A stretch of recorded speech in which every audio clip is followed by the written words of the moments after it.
Olá, tudo bem? Que a paz do nosso Senhor esteja no meio de vocês.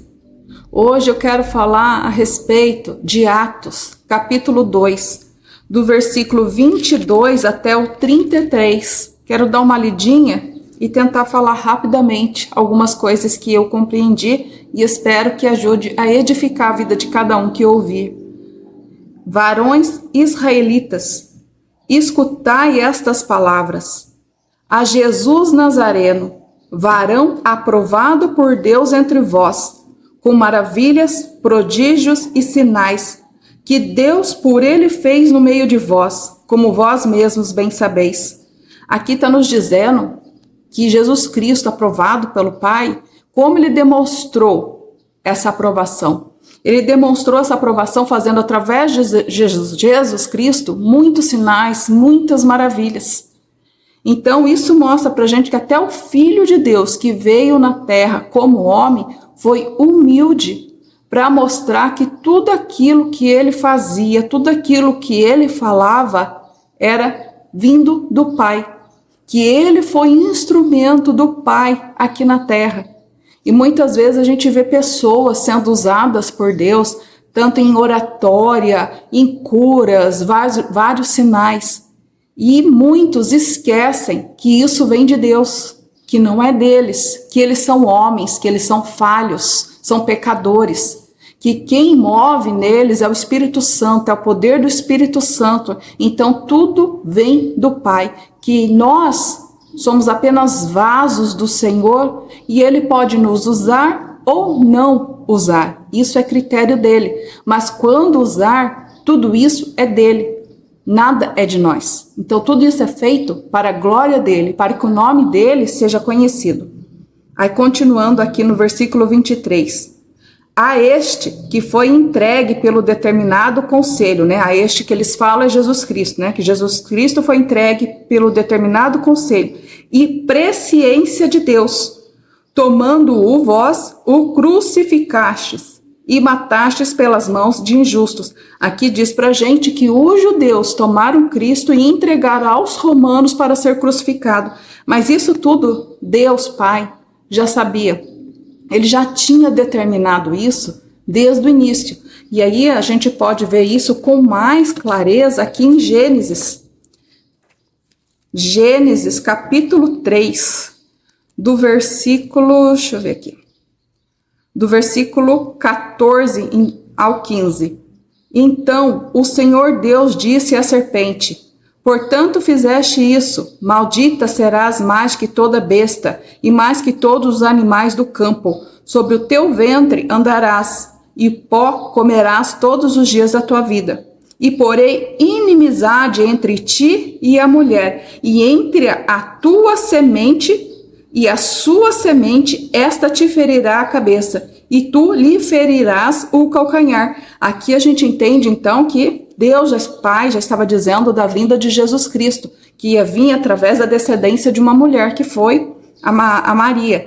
E Satanás feriu o calcanhar de Cristo. O que isso quer dizer? Com a crucificação. Quando Satanás achou que estava vencendo, quando crucificou Jesus Cristo, ali ele só estava ferindo o calcanhar de Cristo. Porque aí Cristo feriu a cabeça de Satanás. Porque através da morte de Cristo, hoje nós temos a graça no meio de nós. Então, nós somos salvos pela graça, pela misericórdia de Deus que mandou Jesus Cristo por nós. E aqui, ó, no versículo 24, continuando. A qual Deus ressuscitou, soltas as ânsias da morte, pois não era possível que fosse retido por ela. E é legal que nesse versículo 24 já nos demonstra que a morte não tem poder sobre Jesus Cristo. E Jesus Cristo agora, ele tem a chave da vida, da morte, do inferno. E olha, a gente vê isso em Apocalipse, capítulo 1, versículo 18 em diante. Não, 17, dá para ler desde o 17. E eu, quando o vi, caí a seus pés, como morto, que é João, quando está vendo Jesus Cristo. E ele pôs sobre mim a sua destra, dizendo-me: não temas, eu sou o primeiro e o último, e o que vive. Fui morto, mas eis aqui estou vivo para todo sempre. Amém. E tenho as chaves da morte e do inferno. Jesus Cristo tem a chave da morte. Jesus Cristo tem a chave do inferno. Aí voltando aqui no versículo 25, lá em Atos. Porque dele disse Davi, sempre vi adiante de mim o Senhor, porque está à minha direita, para que eu não seja comovido. Por isso se alegrou o meu coração e a minha língua exultou, e ainda a minha carne há de repousar em esperança.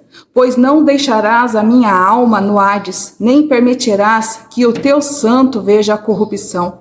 Fizeste-me conhecidos os caminhos da vida, com a tua face me encherás de júbilo. Isso aqui a gente encontra no Salmo 16, tudo que o Davi estava falando, o rei Davi.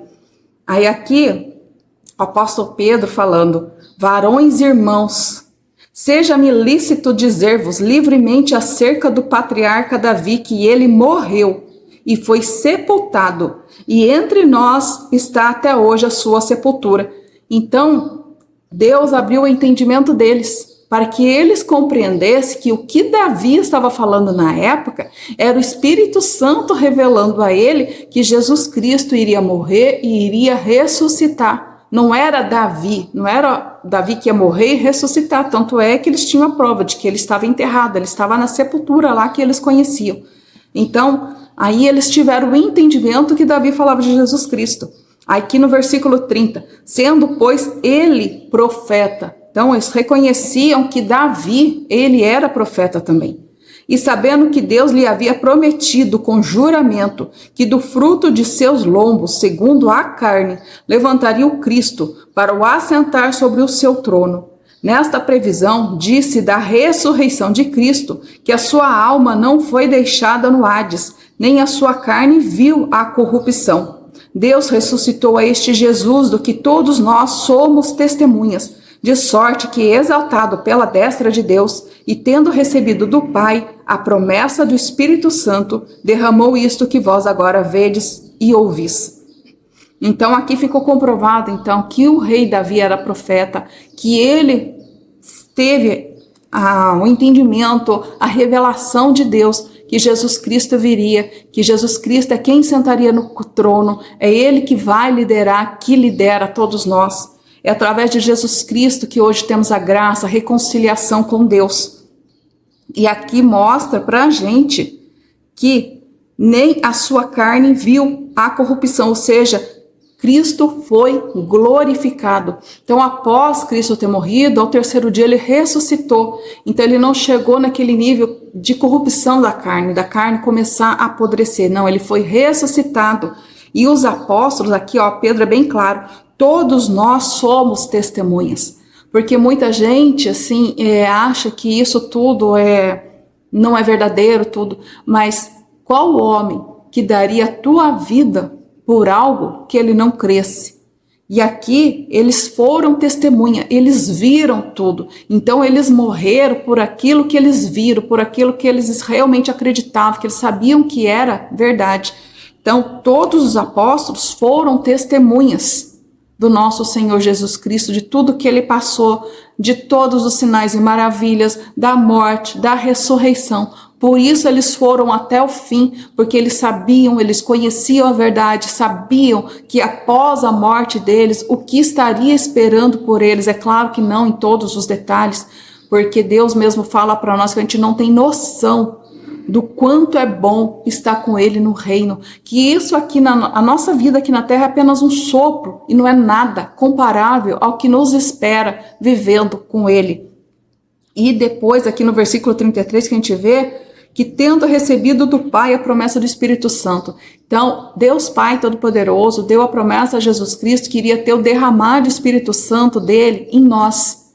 Mas esse derramar não é simplesmente para a gente ser cheio e guardar. É para a gente ser cheio, buscar todos os dias, ser cheio, cheio e mais cheio, para que a gente possa ser testemunhas de Jesus Cristo aqui na terra. Então, o texto assim é bem claro.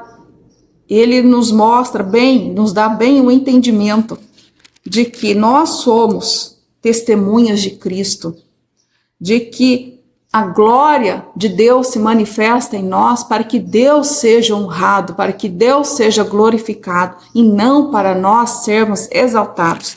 que nós somos filhos e servos de Deus. Só pelo fato de Deus ter essa misericórdia de nós, de nos dar a oportunidade de salvação, isso é coisa para a gente acordar todo dia feliz, querendo servir ao Senhor, agradecer ao Senhor todos os dias, porque temos a oportunidade de salvação, pois hoje temos Jesus Cristo, cremos em Jesus Cristo. Todo aquele que tem fé e crê em Jesus Cristo é filho de Deus. Então vamos buscar a Jesus Cristo.